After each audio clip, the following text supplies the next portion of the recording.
From recruiting and consulting firm Riderflex, I'm your host, Steve Urban, and here is your Riderflex Podcast episode of the day.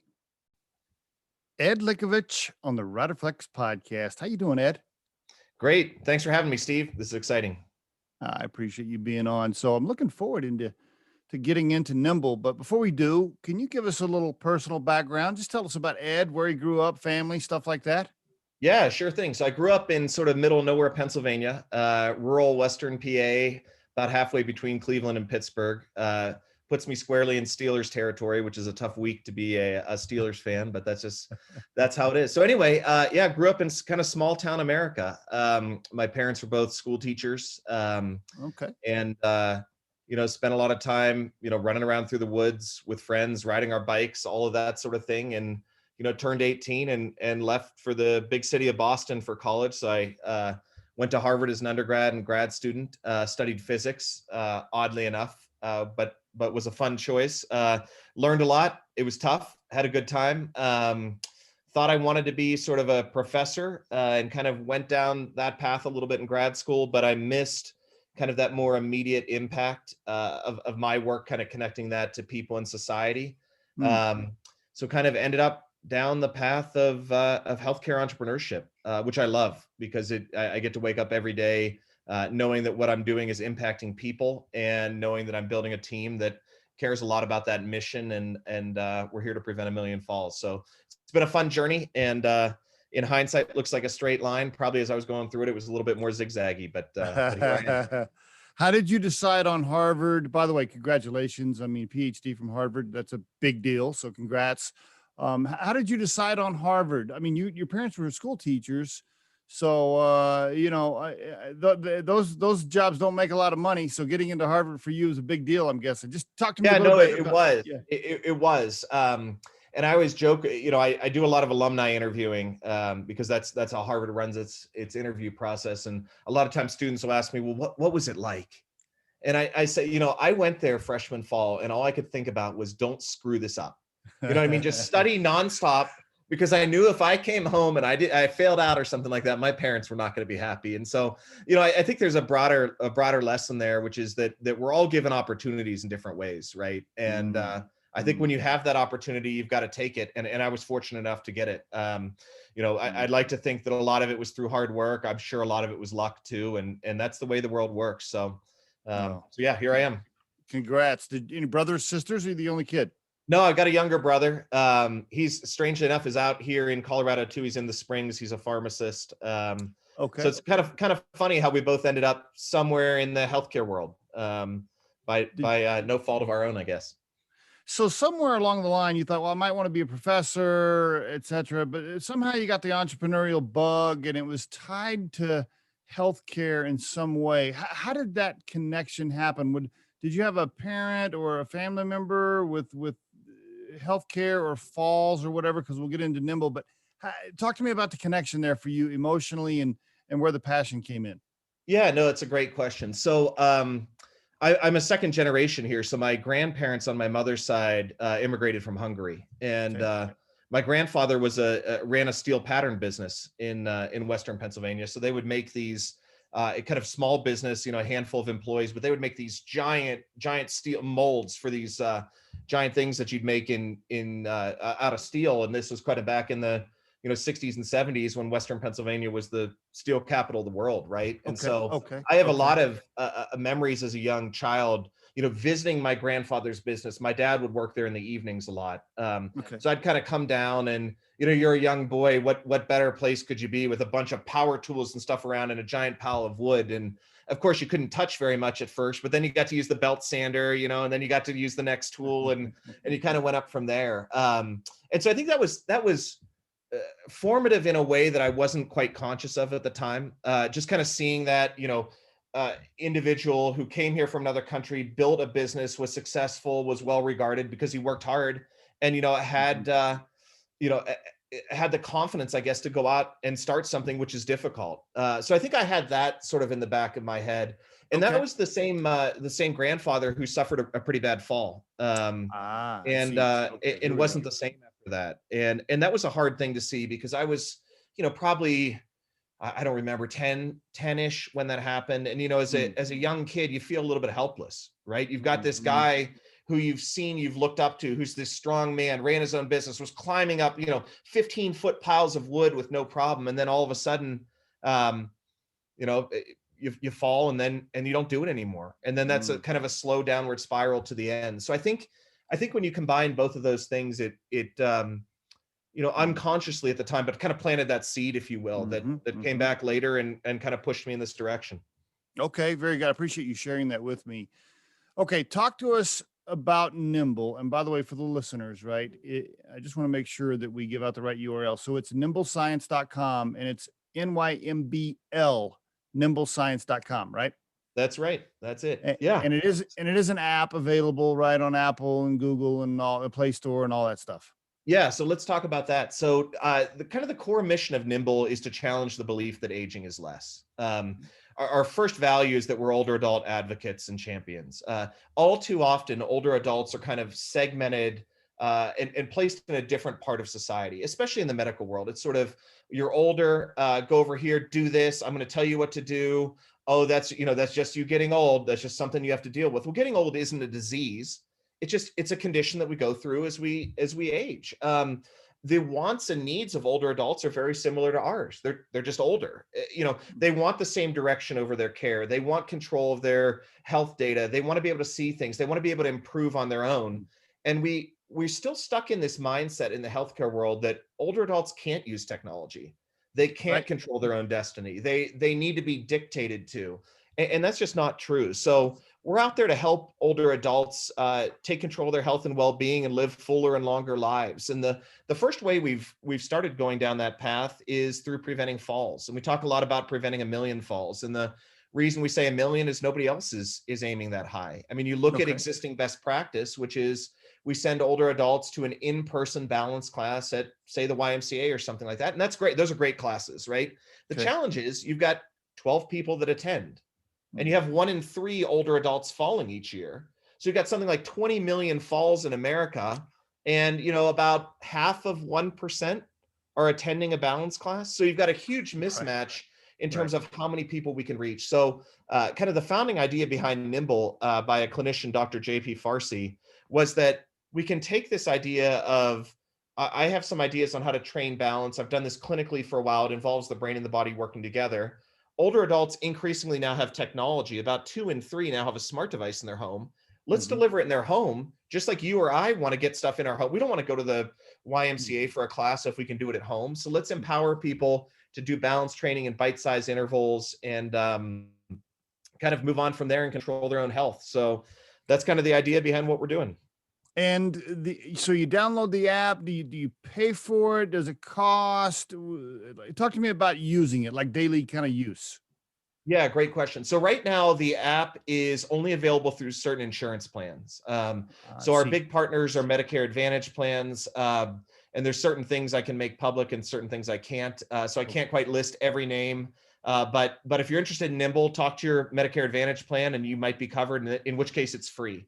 We have kind of the idea that older adults shouldn't be paying for this. It should be the people financially responsible. So we look to the healthcare plan to cover the cost. And then kind of in a great story, we're also available to New Zealand, to the country of New Zealand. So we have a deal with their single payer system through ACC, which is their accident insurance company, that anybody in the country of New Zealand can receive Nymbl free of charge. And the way it's used is sort of on in the way that's right for the individual. So there's kind of a spectrum of how engaged people want to be on their balance. Some people just want to test. Hey, I want to see how I'm doing. Compare me to some normative data, and then I'll come back in 3 months and check my balance, and that's great. We've got somebody monitoring something. They can see how they're doing. They can see if they're deteriorating or improving. We've got the other side of it is people who want to work on their balance every single day. And our program's designed to be done in kind of bite-sized 10-minute intervals. Why 10 minutes? Is because that's what people will do. It's what the majority of people do. And you can achieve real gains by working on something for bite-sized amounts of times every day of the week, 3 days a week, a couple times a week. So we encourage people to engage at the level that's right for them, because any amount of work on balance is going to improve your condition. Is there a screen like watching me, measuring me? Like what am I inputting? How does that work? Yeah. Great question. So we use basically right now mobile devices that have a bunch of sensors inside them. So a typical daily experience would be you'd pick up your device, you'd log in, and you'd get a series of exercises for the day. Call it, 5 to 7 activities that last 30 to 60 seconds a piece or something. Imagine a standing weight shift, a short lunge, maybe some sit to stands, that kind of thing. Nothing that's that would be considered a circus trick. We're working on very fundamental movements. And the key to what we do is we pair those physical challenges with cognitive challenges at the same time, because balance is about the brain and the body working together. This is, the more you think about it, the more intuitive that'll sound, because I'm sure at some point, Steve, you've lost your balance, you've stumbled. Did you have time to think about it? You either catch yourself or you go down. And that's the challenge with just working on the strength aspect of balance. If you go to a balance class, a lot of times you're just sitting there and you're doing kind of strength exercises, which are great. But improving leg strength is only part of it. You have to improve that reflex. You have to be able to respond when your stimulus is such that you've lost your balance. And so what we do is train the brain and the body together. So we get you distracted by that cognitive challenge. 100% of your cognition is focused on unscrambling words, doing a math problem, remembering pictures, seeing a bunch of balloons and telling which one was the last one that popped, what color was it. And you're doing that movement at the same time. What that does is, because your consciousness, your cognition is focused on that task, that cognitive task, it forces the body to invoke the cerebellum or your reflexive center in learning that movement. So we're actually training the reflexive aspect of balance. I see. Very interesting. This really hit home for me because I have an 84-year-old father who has fallen several times. He lives in a different state, and my brother kind of helps a little bit, but he still lives by himself. And he has fallen several times. And guess what? The fire department has to come pick him up. Right. Which is pretty standard, right? I mean, I think because the fire guy, the firemen are the only ones strong enough to actually lift up a 260-pound guy, right? Yep. Yeah. No, I'm glad you mentioned that, because one of our local partners here in Denver is the Arvada Fire Department. And it's actually a new market we're exploring, because most fire departments and most municipalities have some sort of community benefit budget for a program like this. And when you look at the fire departments, a lot of their calls are just like you said, to pick up people who have fallen. And it's terrible. It's a terrible thing to go do. And it's a drain on resources. You don't want your fire truck with 8 firefighters going out to pick somebody off the ground if you can prevent it. So that's an area that we're exploring, and we've gotten some great uptake on that so far. I saw that posted in your news. Yeah, I mean, I guess, so how does that work, right? The fire department is funded by the taxpayers in the community, but those resources are being used. I mean, yeah, surely if you're telling the taxpayer that, hey, the fire department can shift resources and not be tied up doing this, if you'll fund this app. I mean, I don't know exactly how you're tying that all together, but I definitely can see the benefit. I understand. That's the idea is, as a taxpayer, you want your resources going to the best possible use. And you're trying to make the fire department more efficient. The fire department loves it because it helps with goodwill in the community, right? Who doesn't want to provide a free fall prevention program to their residents that people will use and love, and that helps people out? So we think it's a win-win all around. Yeah, I definitely could see that. Yeah, I've thought about that many times. When my brother calls me and says, "Hey, the fire department had to come out again," I'm thinking to myself, "Okay, these guys probably just they're like, how many times do they want to come do that?" Right. How about the emotional, or I don't know if emotion? How about the motivational aspect of getting an elderly person to use the app? Right, like a lot of times seniors are super close-minded to anything new. Sure. And No, I know. Yep. Go ahead. I think that's a great question. I think that, one of the fundamental motivators is that older adults tend to care about 2 things. It's number one, their mental abilities. Like, I don't want dementia or Alzheimer's. I'm going to do everything I can to prevent that. The second thing is I want my physical independence. I want to keep my mobility. So balance and falling is right up there. When you ask an older adult, what are your 2 biggest health concerns? Balance is almost one of the top 2, almost always one of the top 2. Okay.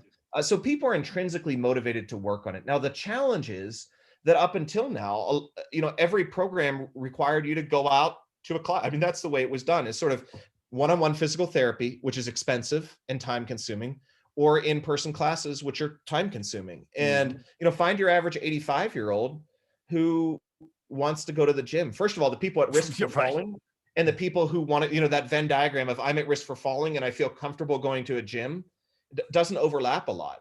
And then you're talking about transportation, right? Like on a winter day, it's icy outside. I'm worried, how am I going to get there? Who's going to pick me up? Maybe I'm not driving anymore. How do I even get to a place like that?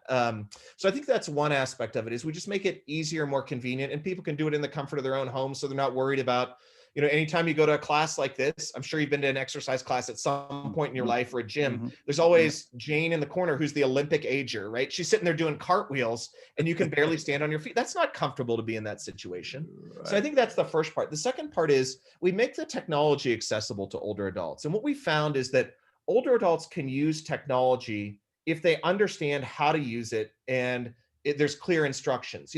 If you open your average app today, you open Apple Music, there's 4 things on the bottom of the bar, there's 4 things up here, there's a zillion things to click on. And yeah, that gets confusing for people who aren't used to interacting with technology. We make our software so that there's one button on each screen. It's giant. The font is as big as we can make it. And if you don't know what to do, something blinks and you press that button and you go to the next page. So it's very linear, it's very progressive, and it makes it in a way that any individual could understand what they need to do next. So we remove that barrier of complexity, which prevents people from doing some things. Okay, very good. Appreciate you walking me through the use of it. Now let's talk about the business. So your client, or the person that pays you, is the insurance companies, I guess, is what that's right. Is who you're targeting. Yep, that's right. Okay. And talk to us about the life cycle of the business, the number of years you've been in business. And I don't know if you want to share revenue or maybe users, or, and then employee count. Just give us kind of an overview. Yeah, absolutely. So we've been, Nymbl was founded in kind of early 2017. I mentioned Dr. JP Farsi earlier. He was instrumental in the founding of Nymbl, and we really took about, I'll call it 2 years to really get the research and the product right. When you launch a product in healthcare, you can't just come out and say, hey, look, I've created a new app. I want everybody to use it. Major insurance company, go give me 1 million users and I can't wait to show you our product. You have to develop those initial data points, those initial clinical study, those white papers. And so we spent a lot of time doing that. We did a lot in the senior living space. And then we kind of moved into that insurance side of things after we received some inquiries, actually inbound to us, from several Medicare Advantage plans saying we need a scalable fall prevention program. It's hugely exacerbated with COVID now because older adults can't leave their homes. Right. Hopefully we're getting back to normal, but I think there's been a fundamental change in how care is delivered, and people are looking at, hey, I can consume some care in my home. I don't need to go to the doctor's office all the time. So I think we've had kind of a fundamental shift there. So we're excited. We've launched with 3 health plans here in the United States. We've launched with New Zealand. We have tens of thousands of users using the platform, which we're super excited about. And we can't wait to get to that sort of million fall mark. We're not there yet, but we're closing in on it. In terms of employees, we sort of, I guess Q3 last year, we're at about 8 people, and we're growing. We're closing in on 17 now, and probably 20 by the end of the quarter. So it's been really interesting to, kind of effectively double the team size in a remote environment, which is challenging, right? You're trying to keep a culture while doubling the team, and some of these folks I've never even met before, and that's the way it is right now. And so there's some challenges to growth, but I think we're navigating them about as well as we can. Did you fund it? Angel funding? Did you close some seed rounds, some Series A? Talk to us about where you're at with the cash raise aspect. Yeah, great question. So we've done an angel round. We've done a couple angel rounds. Rocky's Venture Club led our seed round, which was an angel round in mid 2019, and then just last year in September, we closed a Series A that was led by Cobalt Ventures, which is the venture arm of Blue Cross Blue Shield Kansas City. So we're excited to have them join us. Philip Linville's on our board, and he's been a terrific board member. They know the healthcare world, they know the insurance world, and we're excited to have a great partner. So besides getting launched, which by itself is a huge accomplishment, 2 things you've mentioned here. First of all, getting New Zealand, across the country, and then the Series A. I mean, those two accomplishments were huge for you, right? Yeah. I mean, I would think those are big ones. No, you're absolutely right. I think there's a couple things that I think from a company perspective, we're looking to have a huge impact worldwide, right? When we talk about preventing 1 million falls, then we want to prevent 2 million and 5 million, and then we want to get into other areas that affect older adult health. I think in order to do that, you need to raise capital to scale the business because Yep. you want to grow as much as you can as quickly as possible. And so I think from the investor standpoint, being able to connect dots, it's always about showing those patterns. So it's sort of, okay, we've got a couple of US insurance companies. Hey, look, we got a single payer system abroad to buy into this. This could be a multinational, international play. And so kind of lining up those dots, I think, has been really helpful for us. And it's also really interesting to work with an organization where kind of everything is controlled in one place. And we can debate the merits of single payer, but I'll tell you from like a claims and data perspective, they have everything in one silo that's available to us. And so that makes our job a lot easier when we try to prove impact. And then on the fundraising side, it's always, there's always a bit of a dilemma where you're thinking about, do I need to raise money? How quickly do I need to scale? But we looked at the market right now. We looked at COVID. We looked at older adults being stuck in their homes. And this was the right time to accelerate our growth. There's a lot of health plans out there looking for digital solutions to reach older adults. There's a lot of older adults looking for solutions. And it just felt like the right time. And it's a little bit sad to be saying that COVID's been helpful for us when so many people are suffering or have died. So I feel bad about that. But the reality is we've accelerated kind of telehealth and digital health by years in just a couple months here. You're paying yourself now. I mean, now you have employees and you're making payroll. I'm guessing the first year or so, did you put in money yourself, kind of bootstrapping, suffering? It's a great story. So I actually don't draw a salary. I take everything in equity. I'm fortunate that my wife has a great job and is willing to put up with my ventures, which is a great quality to have. And I'm really excited about the long term. So it's sort of trading $1 today for $10 tomorrow is the way that I look at it. But our other employees are all paid, which is great. And I think they're happy. And but you're right, kind of in the early stages. You're getting something off the ground and you've got to be all in. So I've put a good chunk of money into the business and I'm happy that I did because those shares were cheap and now they're more expensive. So it's on the right track. What is the long-term play? Are you hoping to get purchased by, a healthcare what's the exit plan? Or are you just like, I don't know for sure what the exit plan is yet. We're just building it and we'll see what happens. Talk to me about that. Yeah, I don't have a firm plan on that. I think right now we're focused on building a great business that has huge impact. And I think when you look at, kind of the way I look at it is if we can demonstrate, and we're building the initial data points for this now, that we can launch a program to a health plan, get enrollment numbers that way exceed expectations, and produce outcomes that save money, and not just a little bit of money, but a significant amount of money. Mm-hmm. That's going to be a desirable business for somebody out there. And whether that's a health plan, whether that's somebody who's providing older adult services, or whether that's, somebody in the consumer world, who wants to deliver things direct to consumer in the home. I think there's a lot of places that this goes, but it's not that I'm not telling you, I don't have the plan yet.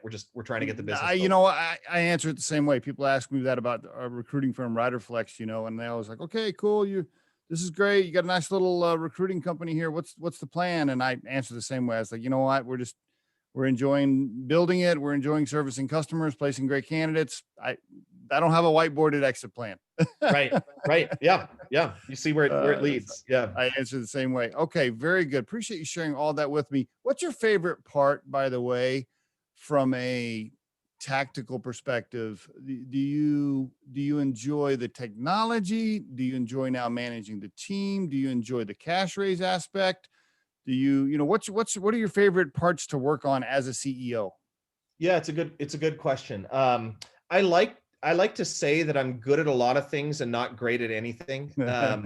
And so, I've had, as I mentioned a little bit about my career, like I have a good background in data science and I was a developer at one point. So I can understand the technology. I've done this long enough, made some initial sales that I understand the sales process a bit. So I like to Well, it's interesting that you asked the question now, because I think if you had asked me 6 months ago, I would have said, I'd like to be in a lot of different places. But what I'm trying to work on right now is we're growing enough that uh, I think my place now and my real focus is on stepping back to that highest level and saying, guys, this is what we need to achieve in 2021 at the company level.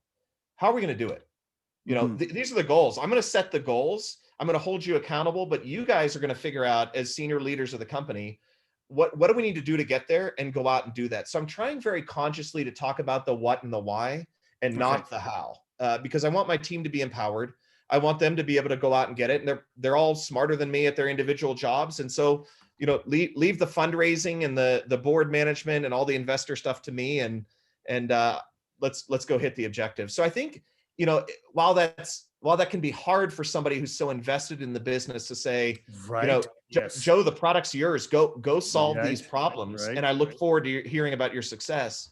Being able to do that is challenging, but at the same time, I think it's appropriate. I think it's a step to a growing business.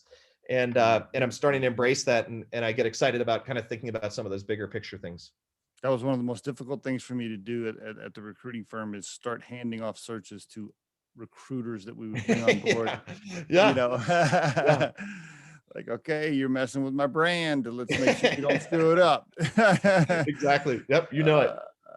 Okay, very good. I appreciate you sharing all of that. How about just some advice here? So anything you want to mention, or any advice you want to give to the aspiring entrepreneur listening to this podcast that's thinking about starting something? I know that's like, we could do an hour conversation on that topic. Yeah. For sure. But two or three points you want to bring up? Yeah, I will. I got this advice from a mentor of mine whose name is Ben, and he runs a successful company out in Boston now. But when I was sort of in between things and trying to think about what was my next business, his advice was, Ed, pick something you care about and that you're passionate about, and just go deep into it.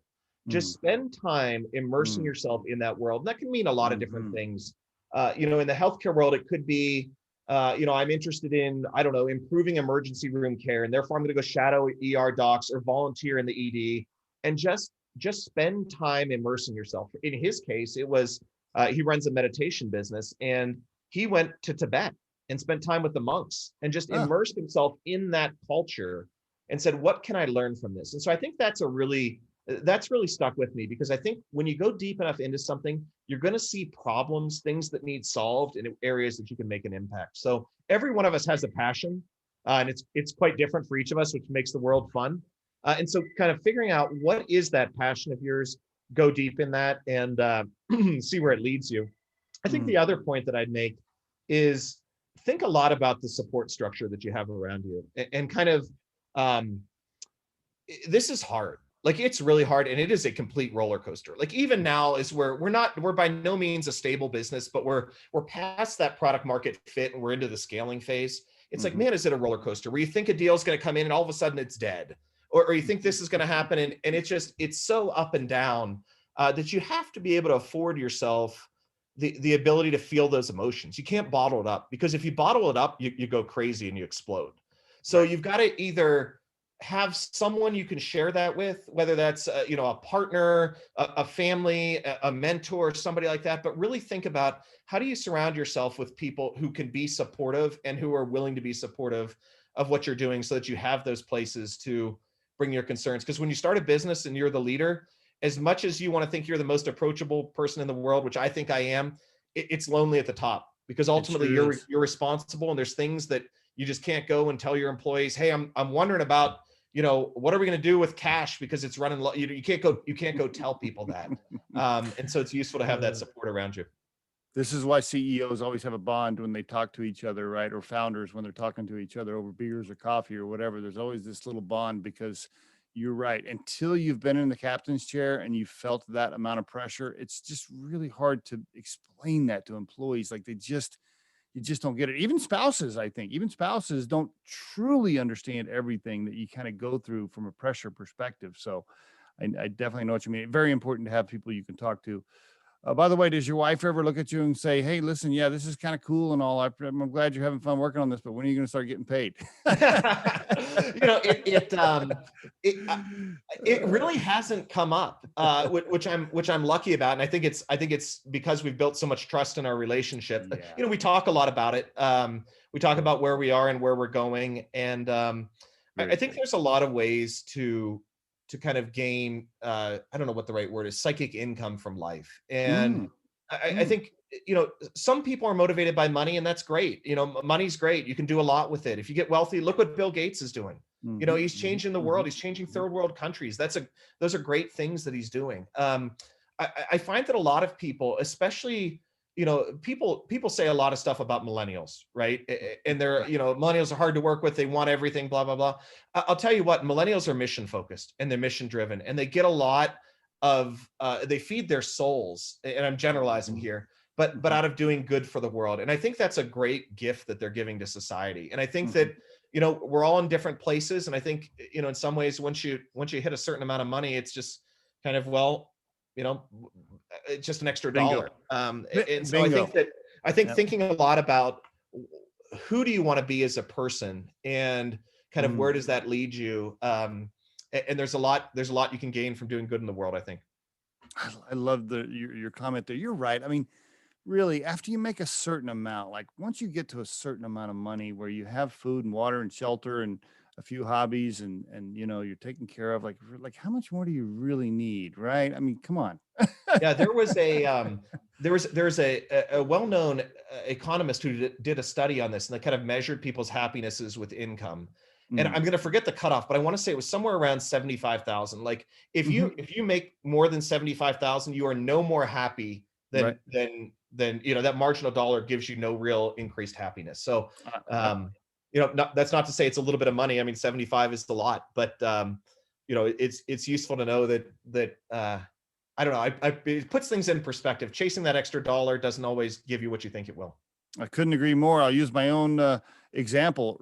I was making, almost 300 grand a year as an executive at one point, running a couple of companies, before I started Riderflex. Well, I just tell you right now, when I started Riderflex, first couple of years, I made it a lot less. Yeah, right. And I was 100 times happier, happier. Right. So I think that's right. I think being able to be self-reflective and understand what makes you happy and what gives you fulfillment. I find that autonomy is a big thing for me, being able to control my schedule. And I find that's the same for a lot of employees. We've got one employee who has 2 young children. She's a working mother, and she takes the afternoons off to be with her kids, and she picks up in the evenings once they go to bed. Great. Like we found something that works. Why do we need to stuff everybody into this mold of 9 to 5 workday, or at startups, it's more like, a 9 to 9 workday, but people are different. And I think you have to realize what are the things you care most about, and how do you arrange your life to give you satisfaction on those? Otherwise you're just, you're playing to society's norms, which doesn't work for everybody. Another great point. Yeah. Unless you have a call center type of deal where you're having to be available a certain amount of hours for customers calling in. Beyond that, the 9 to 5, sit in chair in a cubicle, certain times at certain days, that really is kind of coming to an end. I know for us at Riderflex, same thing. It's like, look, just listen, here's the deal. Complete the searches, make sure the client's happy. I don't care where you work from. I don't care when you work, just get it done. Yeah, I think I think COVID's changed that. I think you're right. 5 days a week in the office is gone, or largely gone, and I think that's going to be a net good for a lot a people. So Agreed. I'm excited to see how that unfolds. I totally agree. But by the way, we could do another 2 hours just on that topic, but for sure. Yeah. Remote work and how to build culture, and yeah. Very good. Well, congratulations, Ed, on everything you guys have built at Nymbl so far. Really, I love it. And your passion really comes out too when you're talking about it. So congrats. Thanks so much. I appreciate it. I appreciate you being on the Riderflex podcast. And again, for the listeners, nymblscience.com. And you just, it's available for download as an app. Take a look at it, or for anybody that might need it. Most of us, probably almost everybody listening to this podcast, has a parent that's probably in need. Right. All right. Congrats, my friend. Thanks so much, Steve. If you think today's tip or guest interview can help someone please share this with them. If you've enjoyed today's episode, please subscribe to our channel and hit the like button. The Riderflex Podcast features entrepreneurs, business executives, and the stories behind how they got there, as well as daily tips on career advice and job interviewing. You can visit riderflex.com to learn more about us and get information and pricing on the recruiting and consulting services we provide. Thanks so much for listening and have a great day.